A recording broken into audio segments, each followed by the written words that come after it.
Okay, so in order for our machine to know what is the form that needs to be submitted, so lalagyan po natin to ng ID na form submit fruit. So ganito po yung unique identity ng form na to. Kasi what if kayo yung magde-develop kayo ng medyo malaking system, so I believe na hindi lang po isang form yung mag-i-exist dyan. So, dapat lagyan yun yung specific or unique identity for that specific form. So, ito po yung form na isasubmit natin. So, specify po natin para malaman po ng machine kung ano po yung isasubmit na form. So, we will say data is equals to data form. Okay, data form is equals to the form. Okay, that form, and then we will serialize. Okay, the use of serialize will extract your form into an URL. Okay, so an URL po, uniform resource locator po. So ang masustore po dito is an URL encoded format na po. So isasubmit po natin ito. Okay, gagawin po natin siyang data for our parameters when we submit. Okay, when we submit our request. Okay, so saan po tayo specify na URL? Saan po tayo pupunta? Sa submit 1 po. Okay, so isasubmit natin yung URL natin, URL request natin. Okay, para pagpunta po dun sa submit 1, mare-recognize po ng method, ng post method, kung ano tong mga ma-fetch po ng post method kung anong mga data ang na-enclose dito. Okay, or ang nakapaloob dito. So using serialization or serialized function, yung mga field po ng ating form, ito, si name as si fruit price, ito po, lahat po to ay magiging URL. Okay?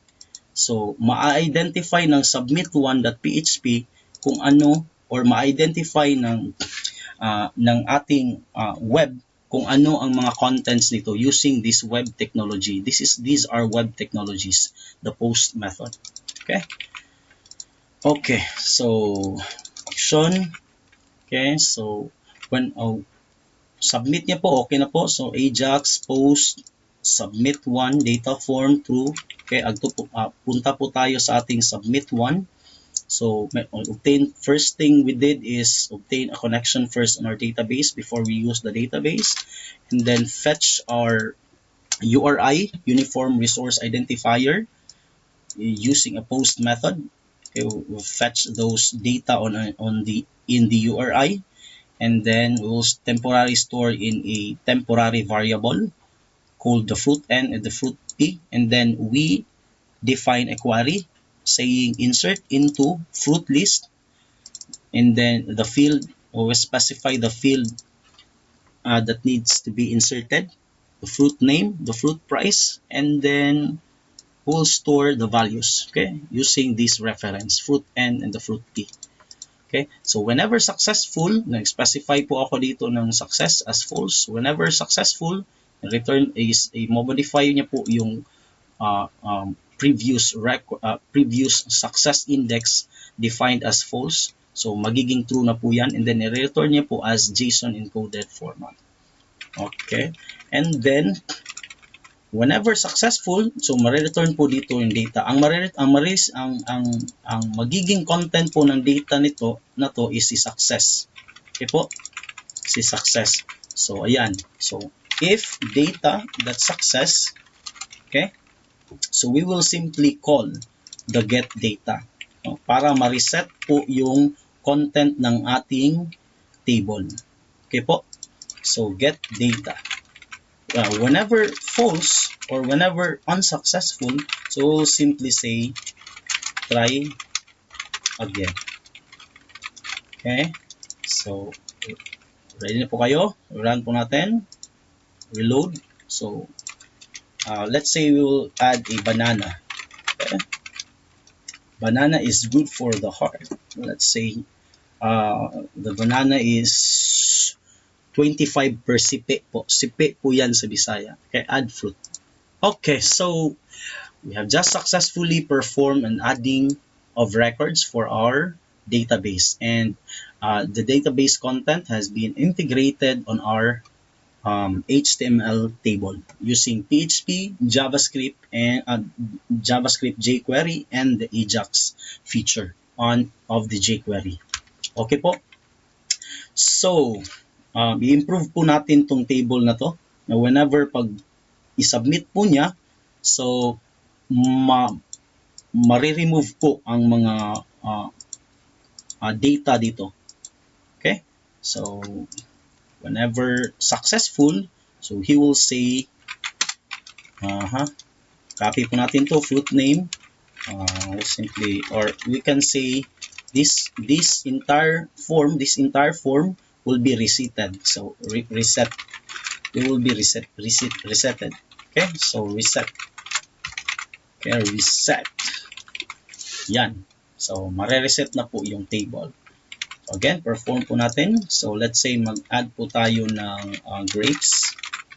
Okay, and then, say 67 yung grapes. So, add fruit. So, ayan, wala na pong laman. Wala na pong content yung field natin. Input field. So, gusto kong gawing medyo kaaya-aya yung ating adding form. Add na natin ng functionality. Okay? So, initially, si div2, yung div2 natin, i-display natin, hindi muna natin i-display. So, display none. Okay, so, palaging late na magre-react. No? Loading talaga itong aking PC. Okay, si div form. So, ayan, wala na siya, and then, by the time we click on add fruit, so tsaka pa lang siya mag-show. Okay? So, hanapin po natin yung add fruit natin. Ito. So, we'll identify this as add. Okay? So, whenever we click on the add, okay, whenever we click on the add, okay, so we will show the div2. Okay? So, since class po yung div2, so class din po dito. Okay, so show. Okay, ayan. So, refresh. So, add fruit. Okay, dito po siya nag-display sa bottom part. So, what if, okay, ganyan. Say display. So, okay. I think masyadong malaki yung gawin natin itong 950 inline block, and then with show class. So, okay. Lagyan po natin dito ng style display none. Okay. Set. So, display none, add fruit. Okay, and then dito na po. Okay, so whenever we hit cancel, so we will hide the div2. Okay, so identify po natin sa index yung ating cancel. So, ID as cancel submit. Okay, cancel submit. So, whenever click on cancel submit, the div2 will be hidden. Okay, so show and then cancel. Okay, show, cancel, add fruit, cancel. Okay, so next thing po natin gagawin is ito po, si search fruit name. Okay, so paano natin to i-perform? Paano gagawin itong search? Okay, so let's say nag-type ka ng melon, so dapat si melon lang ang magiging present dito sa ating table. Okay, paano po yan gagawin? So, punta po tayo sa ating code. So, locate lang po natin kung saan po located yung ating search or input form or input tag. So, ito po si search fruit name. So, ito po input name. So, lagyan po natin to first. Lagyan po natin to ng ID as a search. Okay, search. Okay, punta po tayo sa ating jQuery. So, whenever that specific tag will be changed or key up. Okay? Whenever meron po tayong ita-type dito, okay?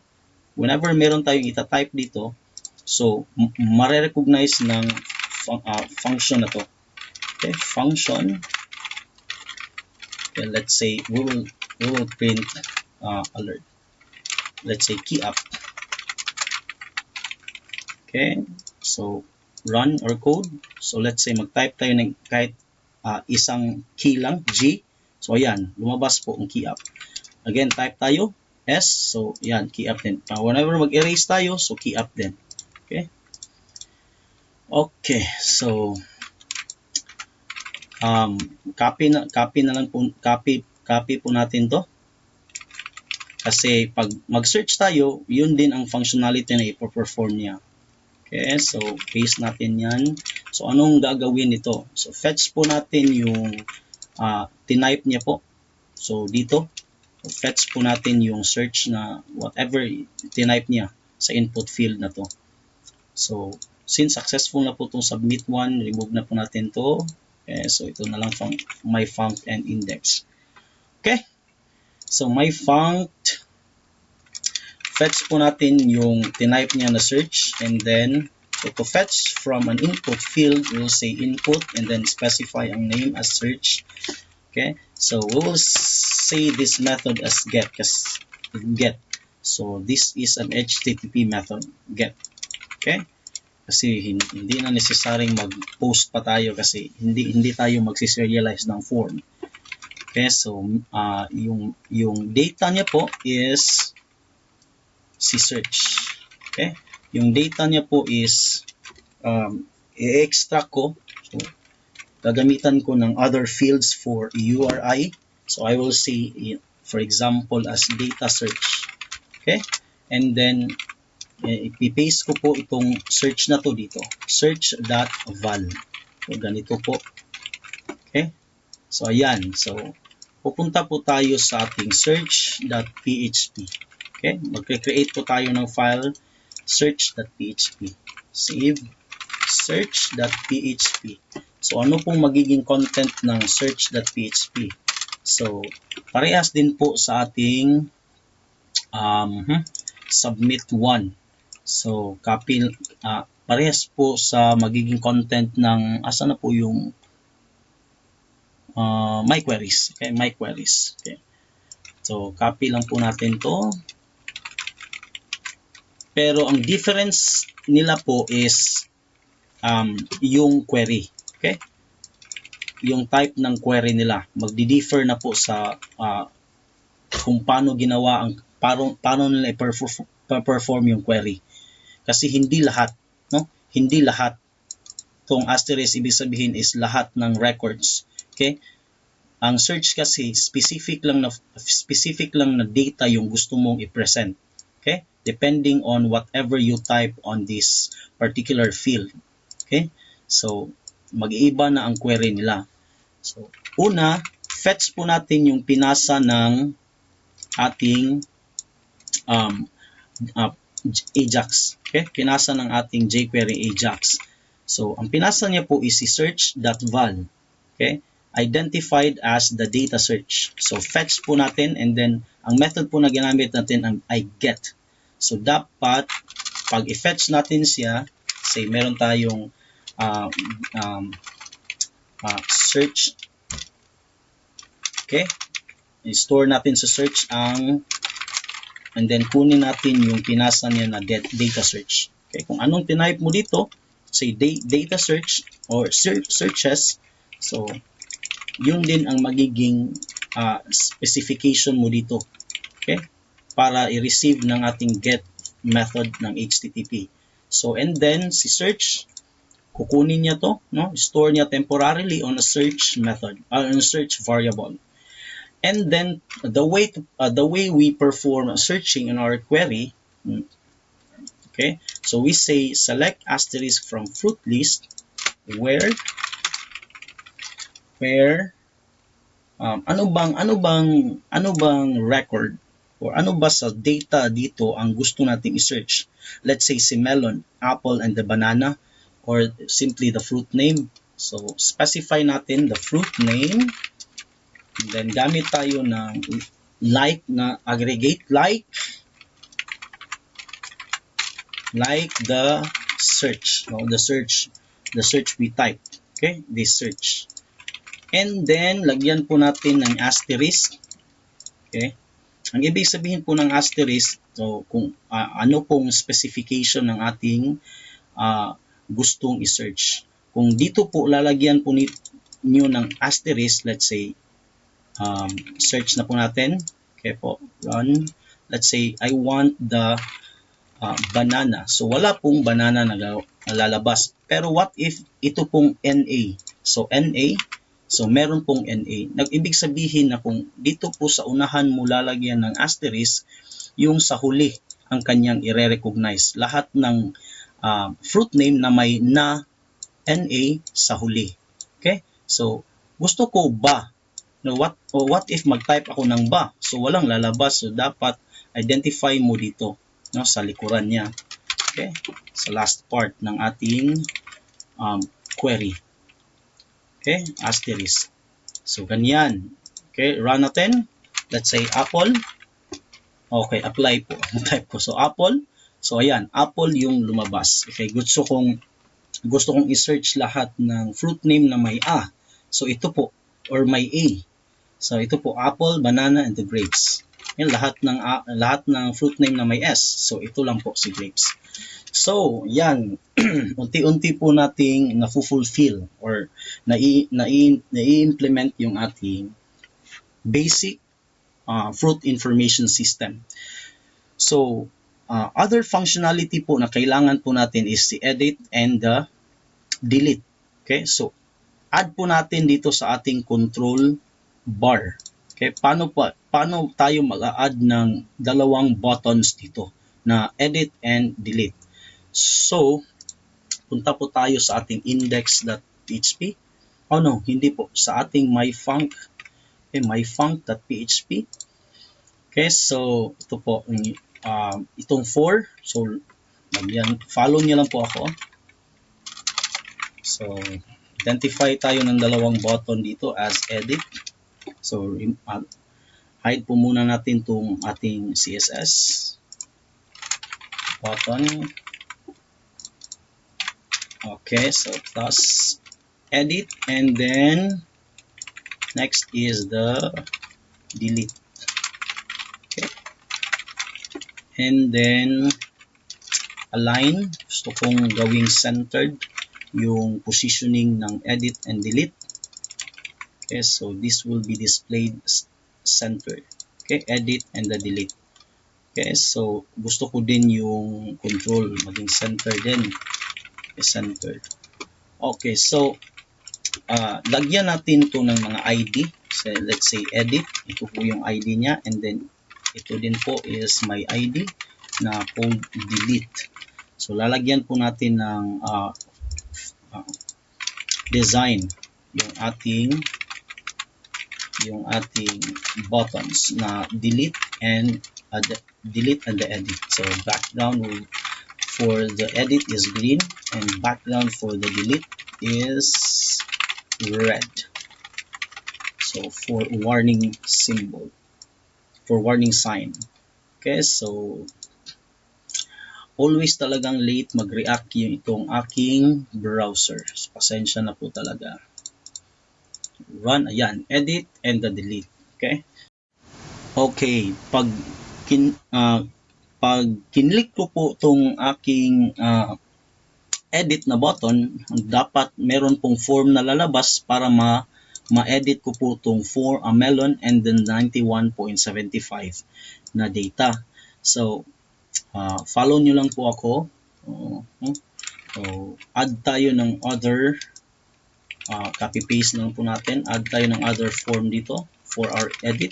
So, gawin natin div3. So, copy na lang po natin yung div2 natin. So, gawin natin div3. Okay, so ayan, meron po tayong div3. And then, this is not for form submit fruit. This is for form edit fruit.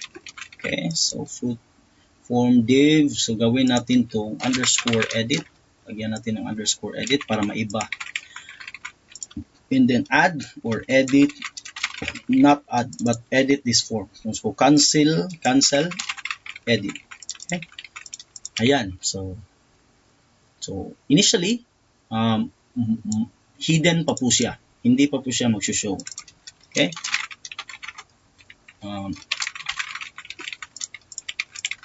So to show this division, by clicking on this edit, by clicking this edit, so that form will be displayed. So how are we going to do that? So specify po natin kung anong form member o kung anong ID po members sina edit and the delete. So identify po muna natin. Ganito po gawin yan. On click, so sa record na to, let's say meron kang gustong i-click. So since this form is member of this display here na ID, okay, so para ma-specify mo kung click na yung edit, so on click, okay, so identify edit since ID po to, so ID din po dyan, okay, ID symbol, function, and then ayan, and then ito po yung div3 mag-show na po. So no, it's a class div3 show. Okay po. So fresh, so click edit, and then the form, the edit form, the form for modification of the specific table, a specific data in the table will be displayed. Okay, so little bit modification. So gawin natin edit, and then fruit edit, fruit name. So we'll say edit fruit name, edit fruit price. Okay, so whatever record na kinlik niya po dito, masustore po dito. Paano po gawin yun? So punta po tayo sa ating jQuery. So pag na-click niya po yung edit, dapat ipapasa na po natin dito sa ating function ang mga data na kailangan niya para ma-edit niya yung specific record. So ito po si data. Okay? So si fruit name, no, or the fn, we say fn. So plus plus, okay, yan, fn, and then next is the fp as fruit price. So copy po natin to, fruit price, and then sa ating my queries, may pinasa po tayong fruit IDX. Okay, so ipasa din po natin yung ID. Okay, ID of fruit is equal sa fruit IDX. Okay, so then fetch po natin to, the fn, the fp, and then the fruit ID. Okay, so var, ayan, var fp, so var. So para ma-fetch po natin yun, so we will simply say this attr or attribute, okay, this fruit name, dapat same po yung spelling, fruit name, fp and the fn. So we'll just copy this, fp, and then the fn, and then the fp as fruit price is to store po natin dito sa ating field. So, ano po ba yung unique identity ng ating field? Ito po, si fruit name edit. So, copy po natin to and then store daw po natin input name sa fruit edit yung ating FP. So, ganito po yung magiging command niya. So, input name fruit name edit na si FP. Same is, oh no, not fruit but the fruit price. Okay, the fruit name edit and then the fruit price as FP and then the fruit name as FN. Okay, so careful po tayo dyan. Okay, so refresh. Okay, reload our page. So let's say edit. Okay, so ayan, meron ng grapes and then the 67 for our fruit price. Let's say we wanted the apple, so apple will also be displayed on our edit form. Okay, so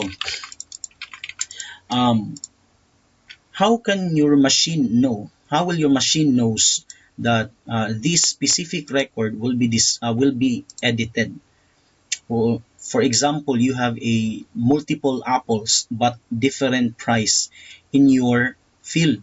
So to specify that unique row, so we should use the ID of fruit or the fruit ID. Okay, so we will add a field here, input text, and this is the ID of fruit. Okay, so yung gagamitin natin, store po natin dito, input name ID of fruit .val and then ID of the fruit. Okay, so ito po yung i-store natin, ID of fruit. Okay, so refresh. So let's say we wanted the melon. So the melon in your database is 1. So to show that, so ayan po, melon is 1 po. Kung gusto mong i-show lahat, so let's say select asterisk from fruit list. So ayan po yung current data niya po. So si banana is 3, the grapes is 4. So let's say we wanted the grapes, so 4 po yan. Okay? And we wanted the apple, so 2 po yan. Okay? So ngayon meron na tayong form na ang kulang na lang ay submit ito and then ating i-apply sa ating database. Okay? So sa ating my func. Okay, so whenever po mag-click po siya ng edit fruit node, dapat ito ay save changes, no? Para ma-recognize na as save niya yung changes, whatever i-type niya po sa ating field. Let's say he wanted the banana to be edited niya, gagawin niya pong bananax or nag-change na po ng price kasi bumaha po sa Pasay. So nagmahal na po ang banana ng Pasay. So gawin natin tag 2,500. So pwedeng ganyan, edit fruit. Okay? So refresh, edit banana, say save changes. Okay? So whenever the user will click on the edit this fruit, so i-identify po ng jQuery natin yan. So on click function. Okay, so i-copy na lang po natin yung ginawa natin for adding of form. Okay, so this. Okay, so first thing niya pong ginawa dito is serialize niya po yung form. So serialize din natin tong edit form natin. Okay, so edit form, serialize, and then identify natin yung arguments, type as AJAX, method post. So isasubmit po natin to papunta sa edit.php. So okay, isasubmit niya po sa edit.php. Later gagawa tayo ng edit.php na file, and then sinubmit niya po yung extracted or serialized na edit form na magiging URI na po in reality. Okay, And then the method of that URI will be post. So ma-identify ng HTTP mo yan. So async para hindi na po mag-reload yung page. So importante po to async. So the data type would be the JSON format para sa return value.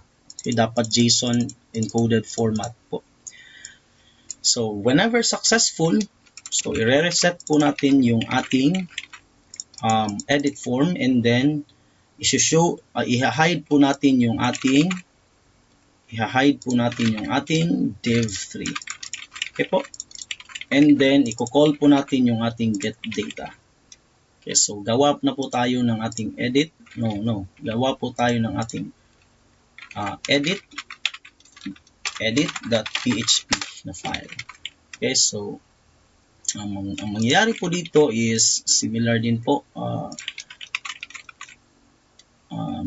Asan yung search? Dito ba yung search? Submit. So for submit, so copy natin tong content na po. So ang i-fetch po natin is hindi lang po si fruit name at si price, kundi ang i-receive po natin is si ID of fruit. Okay, ID of fruit, and then the fruit edit, and then the fruit price. So learn to copy paste guys para hindi kayo prone to error. So this is the ID, the F ID, and then the FN, or the fruit name, and then the fruit P. Okay, so to update our data on our database, we will simply say update fruit list set. So ano ba yung i-update natin? So i-update natin yung fruit name as the new modified value, and then si fruit price as the new modified value, where so identify po ng ano pong specific row sa table natin yung i-modify natin. So where fruit ID is equal to our FID. So ganyan po ang magiging format pag ID identified as integer. So nakalimutan ko po, dapat ito po ay ganito. Okay, so modify din po yan as ganyan. Fruit price as ganyan. Okay, so whenever successful, again, assign po tayo ng success initially as false. So whenever successful, return niya po as success. Try na po natin. So hindi na po necessary pong makita po ito. Paano po natin to i-hide? So we'll simply say input type text, not text but hidden. Input type hidden. Alam po natin na may member po si form na ID of fruit, but hindi na po necessaryong makita pa ng user yan. Ano ba yung 1? Ano ba yung 2? So hindi na necessary. Okay, so refresh. Mako-confuse kasi yung user pag ganyan. So dapat i-hide talaga yun. So run natin. So let's say banana. So we will say, let's say nagmahal na po yung banana kasi kinain ng lahat ng unggoy. 255. Let's say we will say 412. Well, 412 na po yung per sipi ng banana. Save. So ayan po, yun, nag-save na po and nag-hide po yung form natin. Okay? So edit. So let's say we wanted to edit the apple. So we will say Indian apple. Wala na po tayong American apple. Let's say nag-change na po tayo from American apple to Indian apple. Let's say save this. So we have an Indian apple. So successful po yung ating modification for our specific row on our table. Okay? So ang last na lang po itong delete. So paano po ba mag-delete ng record sa ating table? So follow nyo lang po ako. Puntahan po natin itong ating myfunc. So let's say nag-delete po siya. Okay, so we will simply uh, uh, pass the value of ID. No, hindi na po kailangan si fruit price and fruit name. Yung ID lang po is enough na po yun. Kasi ma-identify na sa ating query kung ano yung mga record na i-delete natin using a unique field in our table. So, ID of fruit. So, whenever deleted, okay, so whenever sa table natin, which is display here, may clinic doon, click na what if click niya po itong delete. So follow na lang po kayo. So similar as edit. Okay, so magka-hide din po itong ating div3 show. Okay, and then fetch po natin itong ating data attr. Okay, so and then we will copy any AJAX here. Okay, copy na lang po para madali po tayo. Okay, so we'll identify this as get, and then we'll need to create later. We'll create later a delete.php, and we'll pass the value id del. We'll pass the value of id. Okay, id. So yan. Okay po. So pag get method po, may pinasa kayong value, hindi na po tayo mag-id.value. Kasi yun po ang rule niya. Okay? From successfully extracted value from our field. Okay? So hindi na po mag-var. Okay, whenever successful, so we will call on the get data. And then if none, so we'll say alert, try again. Okay, so create po tayo ng ating delete na file. So delete.php file. Then ang gagawin po dito is same as the searching. Okay, so we will fetch the id del. Kasi ito po yung in-identify natin na parameter. So pasa po natin id del. Okay, so since get method ang ginamit natin, get na method, so get din po natin ang gagamitin dito. So first, nag-obtain tayo ng connection, then get the past value. Then we will simply say delete from fruit list where id fruit id is equal sa, so kung anong gusto niyang i-delete. So ito si id del. Okay, and whenever successful, it will simply say search edit. We'll simply say return. Copy this one. We'll simply say okay, ganyan po. Simply say return or JSON encode message. So message is initially declared as false, and then the message later on will be declared true whenever the query is successful. Okay, so we'll proceed to our delete. So let's say we wanted to delete the banana. I don't like banana, for example. So delete. Okay, so the banana has been deleted. Okay, so dapat hindi po mag-show yung dapat magka-hide. Okay po. So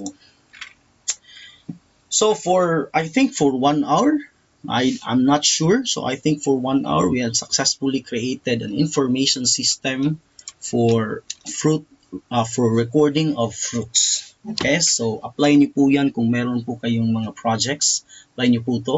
Meron po kayong mga projects.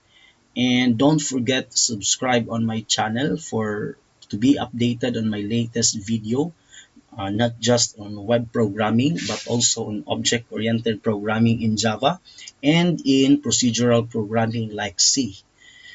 So hit like if you like this video, and I will be also pleasured to cater your questions for this matter. So I hope nakatulong po ako sa inyo sa struggle nyo sa programming. So I think that's all. Thank you for watching.